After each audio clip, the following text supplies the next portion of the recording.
తెలంగాణ రాష్ట్ర వ్యాప్తంగా పంచాయతీ ఎలక్షన్స్లో కాంగ్రెస్ పార్టీ బలపరిచిన అభ్యర్థులు బ్రహ్మాండమైన విజయం సాధించింది. రాష్ట్ర వ్యాప్తంగా కొన్ని జిల్లాల్లో ఎక్కువ శాతం, కొన్ని జిల్లాల్లో తక్కువ, యావరేజ్గా 56% కాంగ్రెస్ పార్టీకి చెందిన అభ్యర్థులు, బలపరిచిన అభ్యర్థులు విజయం సాధించడం మీరు అందరూ కూడా చూసే ఉంటారు. మహబూబ్ నగర్ నియోజకవర్గానికి వస్తే 1980 నుంచి తెలుగుదేశం పార్టీ వచ్చినప్పటి నుంచి ముఖాముఖి పోటీ జరిగింది. TDP versus Congress. హన్వాడ మండలం కావచ్చు, మహబూబ్ నగర్ మండలం కావచ్చు.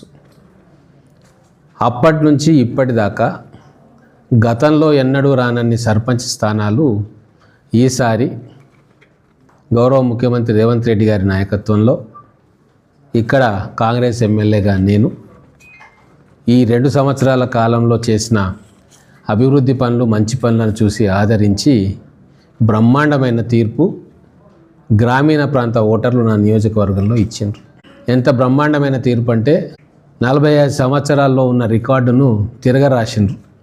కాంగ్రెస్ పార్టీకి అనుకూలంగా 65% సర్పంచ్ పదవులను హన్వాడ మండలం కావచ్చు, మహబూబ్నగర్ మండలం కావచ్చు, రాష్ట్ర యావరేజ్కు అధికంగా మన కాంగ్రెస్ పార్టీకి చెందిన క్రియాశీల కార్యకర్తలు పోటీ చేసింది, బలపరిచి ప్రజలు ఓట్లేసి గెలిపించారు.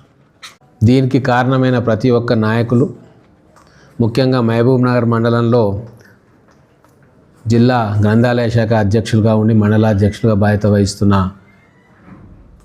నరసింహారెడ్డి గారు, అలాగే హన్వాడ మండలానికి వస్తే ఈ బాధ్యతలను మొత్తం మీదేసుకొని అందరినీ సమన్వయపరిచిన మారేపల్లి సురేందర్ రెడ్డి గారు, ఇంకా చేదోడు వాదోడుగా ఉంటున్న మా సీనియర్ నాయకులందరూ, ఈ ఎలక్షన్లో పార్టిసిపేట్ అయిన మా వినోద్ కుమార్ గారు, అంతమ్మ గారు, ఎంపీ వెంకటేష్ గారు, హన్వాడ మండలం క్లిష్టమైన పరిస్థితుల్లో కూడా కోఆర్డినేట్ చేసిన మా మండలాధ్యక్షులు మహేందర్ గారు, వీళ్ళకి సంపూర్ణ సహకారంతో, ఇంకా అనేక మంది కార్యకర్తల శ్రమతోటి ఈరోజు అద్భుతమైన విజయాన్ని కాంగ్రెస్ పార్టీ లభించింది.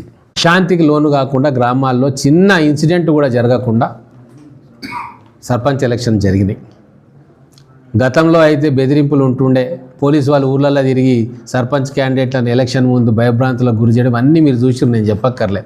అటువంటి ఏమీ లేకుండా పూర్తిగా స్వేచ్ఛాయుత వాతావరణంలో ఎన్నికలు జరిపించడం. ఖచ్చితంగా రాబోయే 3 సంవత్సరాల కాలంలో మెజారిటీ పనులు చేసేందుకు, నిధులు తెచ్చేందుకు నేను శక్తి కొలది పనిచేస్తానని చెప్పి తెలియజేసుకుంటా ఉన్నాను.